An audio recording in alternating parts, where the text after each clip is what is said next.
നമസ്തേ. Social മീഡിയയിലാകെ പൊങ്കാലയായിരുന്നു Pearle മാണിക്കെതിരെ. Pearle Mani സത്യത്തിൽ ഇത് കണ്ട് ഭയന്നിട്ട് അസാധ്യ തേപ്പ് ഇതുവരെ പേളിയെ പിന്തുണച്ചവർക്ക് കൊടുത്തു എന്നുള്ളതാണ് ഇപ്പോൾ പുറത്തു വരുന്ന വിവരങ്ങൾ. ഈ വിവരം പുറത്തു വരാൻ ഒരു കാര്യമുണ്ട് കേട്ടോ. മറ്റൊന്നുമല്ല, പേളി വന്നിട്ട് ഒരു video അങ്ങിട്ടു. I'm also human, just like all of you. ഞാൻ ചെയ്തത് തെറ്റ് തന്നെയാണ്, അങ്ങനെ ഞാൻ എഴുതാൻ പാടില്ല. പക്ഷെ ഞാൻ എന്തായിരുന്നു ഉദ്ദേശിച്ചത്, ഞാൻ ഇങ്ങനെയായിരുന്നു ഉദ്ദേശിച്ചത്, സ്വാഭാവികമായിട്ടും ഒരു ന്യായീകരണ വീഡിയോ. പേളി എന്തുകൊണ്ട് ഈ ഒരു വീഡിയോ ഇട്ടു എന്നുള്ളത് കൂടി നമ്മൾ മനസ്സിലാക്കുമ്പോഴാണ് കേരളത്തിന്റെ സാംസ്കാരിക ചരിത്രത്തിന്റെ പ്രബുദ്ധത പുറത്തേക്ക് ചാടി വരുന്നത് എന്ന് എനിക്ക് മനസ്സിലായി. അതെ, അത് കുറച്ച് നീണ്ട കഥയാണ്. മറ്റൊന്നുമല്ല, പേളിമാണി ഈ വിഷയവുമായി ബന്ധപ്പെട്ട ആദ്യം ഇട്ട പോസ്റ്റ്, അത് വായിച്ച സമയത്ത് സത്യത്തിൽ എനിക്ക് തോന്നിയത് പേളിമാണി ചെയ്തത് ഒരു ന്യൂട്രൽ സമീപനമാണ് എന്നുള്ളതാണ്. അവിടെയും പ്രശ്നമില്ല, ഇവിടെയും പ്രശ്നമില്ല, എന്നാൽ ഞാൻ എന്റെ നിലപാടങ്ങ് പറഞ്ഞേക്കാം എന്നുള്ളതായിരുന്നു. അതിൽ ഈ പ്രൊട്ടസ്റ്റേഴ്സിനെ അനുകൂലിക്കുന്നവരെ ചൊടിപ്പിച്ചത് അവരുടെ ഇഷ്ടത്തിനൊത്ത് പേളിമാണി പറഞ്ഞില്ല. അതായത് ഇതുവരെ ഈ പറയുന്ന രഞ്ജിനി ഹരിദാസും രഞ്ജിനി ഹരിദാസിന്റെ ബ്യൂട്ടീഷ്യൻ ആയിട്ടുള്ള മേക്കപ്പ് ആർട്ടിസ്റ്റ് ആയിട്ടുള്ള ജാൻമണിയും ഉൾപ്പെടെ ജന്തർ മന്ദറിൽ പോകുന്നു, തിരിച്ചു വരുന്നു, മോദിയെ ചീത്ത വിളിക്കുന്നു, അച്ഛനെ വിളിക്കുന്നു, അമ്മയ്ക്ക് വിളിക്കുന്നു, ഇനി മുത്തിക്ക് വരെ വിളിക്കുന്നു. അവിടെ നിന്ന് പ്രൊട്ടസ്റ്റേഴ്സ് എല്ലാം തന്നെ നേരെ തിരിച്ച് തന്തയ്ക്കും തന്തമാർക്കും ഒക്കെ വിളിക്കുന്ന ഒരു സ്റ്റേജ്. ഇനി അതും കൂടാതെ അവിടെ നിന്ന് മോദിയെ പച്ചക്കറി പറയുന്ന രീതിയിലുള്ള ചില ആളുകളെയും കണ്ടു. ഇനി ഇവിടെയുള്ള പ്രമുഖരായിട്ടുള്ള ചില ആളുകളായിക്കോട്ടെ, അവരും പറയുന്നുണ്ട്, ഞങ്ങൾ അവിടെ പോയിട്ടുണ്ടെങ്കിൽ, ഞങ്ങൾ നേപ്പാളിൽ പോയിരുന്നു, നേപ്പാളിൽ അവിടെ ഞങ്ങൾ അങ്ങനെ ചെയ്തു, ആന ചെയ്തു, മറ്റു ചെയ്തു, മറിച്ച് ചെയ്തു എന്ന് പറഞ്ഞു. ഈ ചെയ്തതൊക്കെ പോട്ടെ കേട്ടോ, ഈ ചെയ്തു വന്നവരൊക്കെ ഇപ്പൊ മാപ്പ് പറഞ്ഞ് മെഴുകിക്കൊണ്ടിരിക്കുകയാണ്. അപ്പൊ അതൊന്നും സഹിക്കുന്നില്ല എന്നുള്ളതാണ്. നമുക്കറിയാമല്ലോ, അമ്മയെ തല്ലിയാലും രണ്ടു പക്ഷം ഉണ്ടാകും എന്നുള്ളതാണ് ഞാൻ മനസ്സിലാക്കിയിട്ടുള്ള ഒരു കാര്യം. എപ്പോഴും ഒരു വിഷയം ഉണ്ടാകുമ്പോൾ ആ വിഷയത്തിനെ അനുകൂലിക്കുന്നവർക്കൊപ്പം മാത്രം മെജോറിറ്റി നിൽക്കുകയാണെങ്കിൽ, ന്യൂനപക്ഷമായിട്ട് നിൽക്കുന്ന ഇവിടത്തെ ആളുകൾക്കെതിരെ ഒരു പൊങ്കാല, പക്ഷെ അതും പൊങ്കാലയാണ് കേട്ടോ, കുർബാനയോ നിസ്കാരമോ ഒന്നും ആയിട്ട് മാറുന്നില്ല എന്നുള്ളത് കൂടി നമ്മൾ പ്രത്യേകം ശ്രദ്ധിക്കണം. അപ്പൊ പൊങ്കാലയായിട്ട് മാറുകയാണ്. പേളിമാണി ഇത് പറഞ്ഞതോടുകൂടി പേളിമാണിനെ അൺഫോളോ ചെയ്യുന്നവരും ഒക്കെ വല്ലാതെ അങ്ങ് കൂടി എന്നുള്ളതാണ്. പേളിമാണിക്ക് 5.7 മില്യണോ 9 ഫോളോവേഴ്സ് ഒക്കെ ഉണ്ടായിരുന്നു. അത് ഏതാണ്ട് 5.2 മില്യണിലേക്ക് വന്നു എന്നാണ് പറയുന്നത്. സ്വാഭാവികമായിട്ടും അവരെ സംബന്ധിച്ച് അവരുടെ വരുന്ന മേഖല എന്ന് പറയുന്നത് സോഷ്യൽ മീഡിയ ആണ്. ഈ സോഷ്യൽ മീഡിയയിലൂടെ ഇതിനിടയിൽ പണ്ട് നടന്നിട്ടുള്ള വിഷയത്തിൽ കൂടി ഉണ്ടായിട്ടുള്ള വൈരാഗ്യം മനസ്സിൽ വെച്ചിട്ട് അവക്ക് കിട്ടേണ്ടതാണ്, അവക്ക് ഇത് തന്നെ കിട്ടണം എന്നുള്ള രീതിയിലുള്ള കമന്റുകളും വന്നത് കേട്ടു. എന്തായാലും പറഞ്ഞു വന്ന വിഷയത്തിലേക്ക് വരുമ്പോൾ, ഇവിടെ ചില പ്രത്യേക തരം പ്രതിഭാസങ്ങൾ ഉണ്ട് എന്ന് പറയാതിരിക്കാൻ പറ്റില്ല. പേളിമാണിയുടെ വരുമാന മേഖല ഇതാണ്. പേളിമാണി സത്യത്തിൽ ഇതാണോ ഉദ്ദേശിച്ചത്?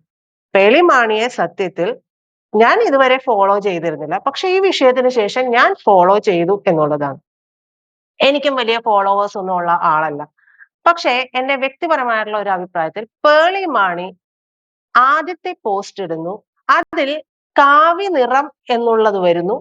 ആ കാവി നിറമാണ് ഇവരെ പ്രൊട്ടസ്റ്റേഴ്സിനോട് വീട്ടിൽ പോയിക്കോളൂ എന്നുള്ള ഒരു നിർദ്ദേശം കൊടുത്തതിനേക്കാൾ എല്ലാവരെയും ചൊടിപ്പിച്ചത് എന്നുള്ളതാണ് ഞാൻ മനസ്സിലാക്കുന്നത്. അപ്പോ ഷെയിം ഓൺ യു എന്ന് പറഞ്ഞുകൊണ്ട് സിബി മലയന്റെ മകനായിട്ടുള്ള സിബി മലയിൽ വരുന്നു, പോസ്റ്റ് ഇടുന്നു, അതിലൊരു മറുപടി കമന്റ് ഇടുന്നു. പിന്നീട് വളരെ നീണ്ട ഒരു ലേഖനം, ഇത് ഞാൻ വായിച്ചതാണ്. സത്യത്തിൽ പേളിമാണിയെ പോലെ പൊതു സമൂഹത്തില് പേളിമാണി വളരെ സംഭവമാണ് എന്നൊന്നും ഞാൻ പറയുന്നില്ല. പക്ഷേ പേളിമാണിക്ക് ഇപ്പോ ഉണ്ടായിട്ടുള്ള ഒരു പക്വത ഉണ്ടാവുമല്ലോ, ആ പക്വതയ്ക്ക് ഉള്ളിൽ നിന്നുകൊണ്ട് തന്നെയാണ് അവര് ഞാൻ പറഞ്ഞതുപോലെ ന്യൂട്രൽ ആയിട്ടുള്ള ഒരു സമീപനം സ്വീകരിച്ചിട്ടുള്ളത്. ആ സമീപനം എന്ന് പറയുന്നത് ഇപ്പോഴത്തെ അവരുടെ വീഡിയോയിൽ പറയുന്നത് പോലെ അവർക്ക് എല്ലാ രാഷ്ട്രീയ പാർട്ടികളിലും ബന്ധങ്ങളുണ്ട്, സൗഹൃദങ്ങളുണ്ട് എന്നുള്ളത് വ്യക്തമാക്കുന്ന തരത്തിൽ തന്നെയാണ്. എല്ലാ പാർട്ടിയിലും, അത് ഏതൊരു പാർട്ടി ആയിക്കോട്ടെ, ഇവിടെയുള്ള എല്ലാ പാർട്ടിയിലും എനിക്ക് വളരെ അടുത്ത സുഹൃത്തുക്കളുള്ള ആളാണ് ഞാൻ. പിന്നെ അതിനുശേഷം സിബി മലയിൽ വന്നിട്ട് എഴുതിയ ഈ ലേഖനം എഴുതി പേളി മാണിയെ അപമാനിക്കുക, അതായത് ഇതൊക്കെയാണ് പറയുന്നത്. പക്ഷേ പേളി മാണിക്ക് അത് മനസ്സിലാകുന്നില്ലേ എന്നുള്ള ഒരു ചോദ്യത്തിൽ തന്നെയാണ് സത്യത്തിൽ സിബി മലയിൽ ഈ ഒരു ലേഖനം എഴുതിയത് എന്നാണ് ഞാനും മനസ്സിലാക്കിയത്. ശരി തന്നെ, അത് സിബി മലയിലിന്റെ ഒരു എന്താ പറയാ, അദ്ദേഹത്തിന്റെ അനുഭാവം ആരോടാണ് എന്നുള്ളത് മനസ്സിലാക്കി തരുന്നതായിരുന്നു. സ്വാഭാവികമായിട്ടും മുതിർന്ന പക്വത കൈവന്ന ഒരാൾ എന്നുള്ള നിലയ്ക്ക് ഈ പറയുന്ന പേളി മാണിക്ക് അത് ഉൾക്കൊള്ളാൻ കഴിഞ്ഞിട്ടില്ല എന്നുള്ളതാണ് വാസ്തവം. അതോടുകൂടി സിബി മലയനെ പരാജയപ്പെട്ട സംവിധായകൻ എന്നാണ്. അതിൽ വളരെ കൃത്യമാണ്, സിബി മലയനെയാണ് പരാജയപ്പെട്ട സംവിധായകൻ എന്ന് പറയുന്നത്. അത് സത്യത്തിൽ സിബി മലയന് ദഹിച്ചില്ല എന്നുള്ളതൊരു വാസ്തവമാണ്. അതോടുകൂടി ജയിക്കാൻ വേണ്ടി കളിച്ച ഒരു കളിയായിരുന്നു അച്ഛനായിട്ടുള്ള സിബി മലയന്റെ പേര് വലിച്ച് ഇട്ടുകൊണ്ട്, നമ്മൾ പറയും വലിച്ചിഴയ്ക്കുക എന്ന് പറയുന്ന രീതിയിലേക്ക് സിബി മലയൻ നടത്തിയ വളരെ ഗൂഢമായ തന്ത്രം. പക്ഷേ സ്വാഭാവികമായും നിങ്ങളൊന്ന് ആലോചിക്കണം, മെജോറിറ്റി ആൾക്കാരും പറഞ്ഞുകൊണ്ടിരുന്ന ഒരു കാര്യം എന്ന് പറയുന്നത് സംവിധാനം ചെയ്തോ ഇല്ലയോ എന്നുള്ളതൊന്നുമല്ല, സംവിധാനത്തിലേക്കോ സിനിമാ പ്രവർത്തനവുമായി ബന്ധപ്പെട്ടോ ഒക്കെ വന്നിട്ടുള്ള,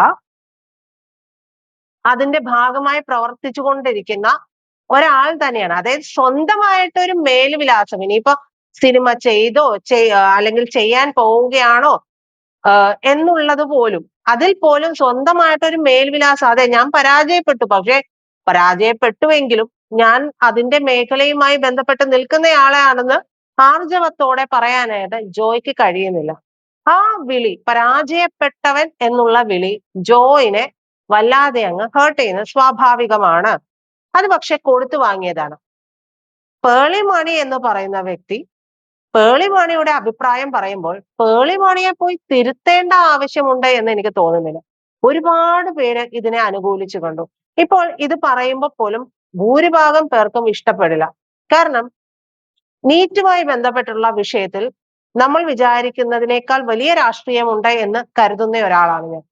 അത് പറഞ്ഞതിന്റെ പേരിൽ പോലും, അല്ലെങ്കിൽ അത് പറയാൻ ശ്രമിക്കുന്നതിന്റെ പേരിൽ പലപ്പോഴും പലരെയും നമുക്ക് സോഷ്യൽ മീഡിയയിൽ ഉൾപ്പെടെ ഒറ്റപ്പെടുത്തുന്നതായിട്ട് നമുക്ക് കാണാൻ കഴിയും. അതായത് ഭൂരിഭാഗം പറയുന്നത് കൊണ്ട് അതാണ് ശരി എന്നുള്ള രീതിയിലേക്ക് കാര്യങ്ങൾ മാറുകയും ചെയ്യുന്നുണ്ട്. അതേസമയം തന്നെ ഈ പേളി മാണി വന്നിട്ട് തിരിച്ചു പറഞ്ഞു എന്ന് പറഞ്ഞ് ഇപ്പോ ആഘോഷിക്കുന്നത്, സത്യത്തിൽ നിങ്ങൾ എന്താണ് ആഘോഷിക്കുന്നത്? പേളി മാണി എന്ന് പറയുന്ന വ്യക്തിത്വത്തിന് അവരുടെ ഇതുവരെ ഉണ്ടായിരുന്ന എന്തെങ്കിലും ഒരു കാര്യം നഷ്ടപ്പെട്ടു എന്ന് കരുതുന്നുണ്ട്? കുറച്ചു ദിവസം കഴിയുമ്പോൾ ഇതങ്ങ് പോകും. പേളി മാണിക്ക് പഴയതിനേക്കാൾ കൂടുതൽ തന്നെ ഫോളോവേഴ്സ് ഉണ്ടാകാനുള്ള സാധ്യതയുണ്ട്. പിന്നെ അവർ ഇപ്പോഴുണ്ടായിട്ടുള്ള ഈ പറയുന്ന പൊങ്കാലയിടലുണ്ടല്ലോ, അതിലൊന്ന് ഭയന്നിട്ടുണ്ട്. അതിന്റെ പ്രധാനപ്പെട്ട കാരണം എന്ന് പറയുന്നത്, അയ്യോ എന്ത് ചെയ്യും, എന്റെ വരുമാനത്തിൽ ഇടിവുണ്ടായാൽ എന്ത് ചെയ്യും, അല്ലെങ്കിൽ ഭാവിയിലേക്ക് തനിക്ക് ഏതെങ്കിലും ഒരു തരത്തിലുള്ള സിനിമ ലഭിക്കാനുള്ള, അല്ലെങ്കിൽ മാത്രമല്ല, സിനിമ മാത്രമല്ല കേട്ടോ, പേളി മാണി എന്ന് പറയുന്ന ഇന്റർവ്യൂ ചെയ്യുന്നത് മുഴുവനും സിനിമയും അതുപോലുള്ള മേഖലയുമായി ബന്ധപ്പെട്ടിട്ടുള്ളവരെയാണ്. അപ്പൊ വലിയ സെലിബ്രിറ്റികളുടെ ഒക്കെ ഇന്റർവ്യൂസ്, പോഡ്കാസ്റ്റ് പേളി മാണി എടുക്കുന്നുണ്ട്.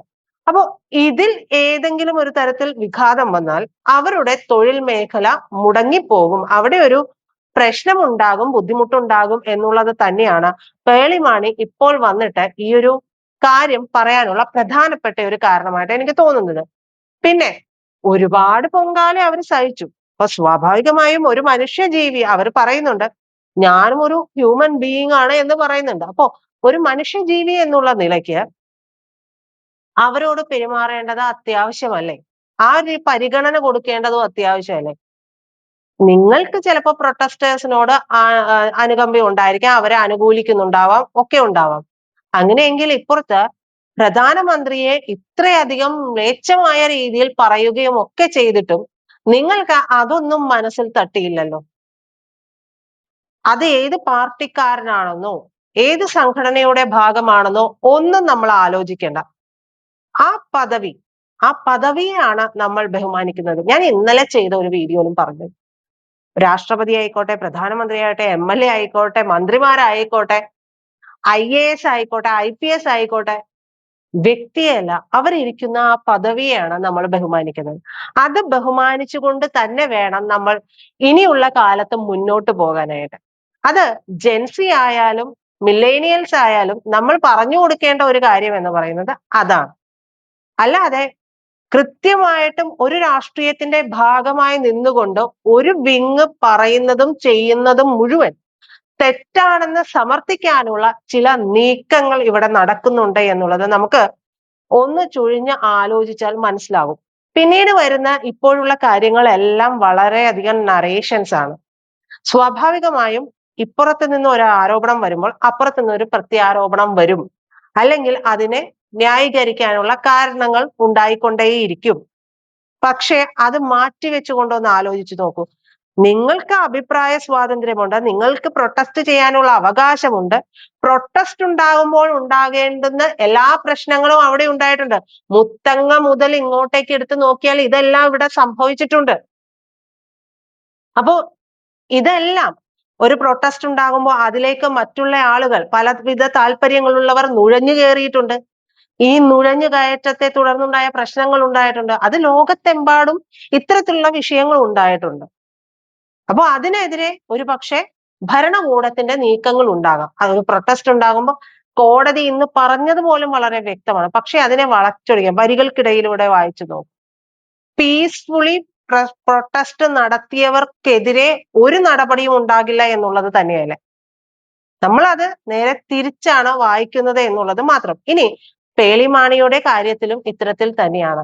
ഒരു വിഭാഗത്തിന് താല്പര്യം വരുന്ന, അല്ലെങ്കിൽ മെജോറിറ്റി ആളുകൾക്ക് താല്പര്യം വരുന്ന ഒരു ആശയത്തിനൊപ്പം നിൽക്കാതെ എതിരൊരു അഭിപ്രായം പറഞ്ഞതിനായിരുന്നു പേളിമാണിയെ സംബന്ധിച്ച് ഈ പൊങ്കാല മുഴുവനും ഉണ്ടായിട്ടുള്ളത്.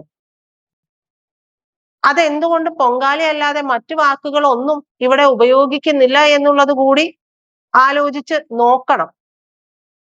അതും ഒരു പ്രധാനപ്പെട്ട കാര്യമാണല്ലോ. അപ്പോ ജാൻമണി ആയിക്കോട്ടെ, അവിടെ നിന്ന് മോദിക്കെതിരെ വന്നതായിക്കോട്ടെ, ഇപ്പൊ പലരും വന്നിട്ട് പറഞ്ഞിട്ട് തോക്കുണ്ടായിരുന്നെങ്കിൽ വെടിവെച്ചേനെ എന്നൊക്കെ പറയുന്ന ആളുകളെ വരെ കണ്ടിട്ടുണ്ട്. എന്തായാലും ഇത്തരത്തിൽ വെളിവുകേട് വിളിച്ചു പറയുക, അല്ലെങ്കിൽ ഒരു ആവേശത്തിനൊപ്പം തോന്നിയത് എന്തും വിളിച്ചു പറയുന്ന ഒരാളേക്കാൾ എന്തുകൊണ്ടും ഒരു സ്വന്തമായ നിലയിൽ ഒരു അഭിപ്രായം പറഞ്ഞ പേളിമാണി തന്നെയാണ് ഒരു പടി മുന്നിൽ നിൽക്കുന്നതെന്ന് പറയാതിരിക്കാൻ പറ്റില്ല. പിന്നെ പേളിമാണിയുടെ ഈ ഒരു സറണ്ടർ അത് അത്ര നല്ലതാണ് എന്നും എനിക്ക് തോന്നുന്നില്ല. എന്തുകൊണ്ട് ഭരണകൂടം, അല്ലെങ്കിൽ നിങ്ങൾക്ക് ഇഷ്ടമില്ലാത്ത മോദി സർക്കാരൊക്കെ ചെയ്യുന്നതിനെ നിങ്ങൾക്ക് അംഗീകരിക്കാൻ കഴിയുന്നില്ല എന്ന് പറഞ്ഞതുപോലെ തന്നെയാണ് നേരെ ഓപ്പോസിറ്റ് നിൽക്കുന്നവർക്ക് നിങ്ങൾ പറയുന്നതിലെ ചില വസ്തുതകളെങ്കിലും അത് ശരിയല്ല എന്ന് പറയാനുള്ള അവകാശമുണ്ട്. ആ അവകാശത്തെയാണ് ഞങ്ങളാണ് പ്രബുദ്ധർ എന്നുള്ള രീതിയിൽ നിന്നുകൊണ്ട് പ്രശ്നങ്ങൾ ഉണ്ടാക്കുന്നത്. പേളിമാണി ഒരിക്കലും ആ നീറ്റ് പരീക്ഷയുമായി ബന്ധപ്പെട്ട് ആ കുട്ടികൾ ഉന്നയിച്ച വിഷയത്തെ കുറിച്ച് നെഗറ്റീവായിട്ട് ഒന്നും പറഞ്ഞിട്ടില്ല. അതിലെ കുട്ടികളോട് സമാധാനപരമായിട്ട് വീട്ടിൽ പോകുക, അത് ഒരു പക്ഷെ ഒരു ഉത്കണ്ഠ കൊണ്ടൊക്കെ പറഞ്ഞു പോയതായിരിക്കാം, അതിനും സാധ്യതയുണ്ടല്ലോ. പിന്നെ അതിലെ ആ കാവ്യാണ് സത്യത്തിൽ എല്ലാവരെയും പ്രശ്നമുണ്ടാക്കിയത്. കാവ്യ മൊത്തം പ്രശ്നമാണ് എന്നുള്ള ഒരു നരേഷൻ വലിയ രീതിയിൽ ഈ ഒരു 10-12 വർഷത്തിനുള്ളിൽ ഇത് നമ്മുടെ രാജ്യത്തിനുള്ളിൽ മുഴുവനും ഉണ്ടാക്കിയെടുക്കാനായിട്ട് ഒരു വലിയ വിഭാഗത്തിന് കഴിഞ്ഞിട്ടുണ്ട്. ആ വിഭാഗത്തിന്റെ മറ്റൊരു തലത്തിലുള്ള പ്രതികരണമാണ് പേളിമാണിയോട് കാണിച്ചിട്ടുള്ള ഈ അസഹിഷ്ണുത എന്ന് പറയാതിരിക്കാൻ സാധിക്കില്ല. ഇതിപ്പോ പറയുമ്പോൾ നിങ്ങൾ എന്നെ എന്ത് ചാപ്പ കുത്തിയാലും പ്രശ്നമല്ല. പക്ഷെ ഇതിൽ ഞാൻ കണ്ടിട്ടുള്ള വസ്തുത. പ്രിയപ്പെട്ട പ്രേക്ഷകരെ, നിങ്ങൾക്ക് ഈ വീഡിയോ ഇഷ്ടമായി എന്നുണ്ടെങ്കിൽ ലൈക്ക് ചെയ്യാനും ഷെയർ ചെയ്യാനും കൂടെ കമന്റ് ചെയ്യാനും മറക്കരുത്.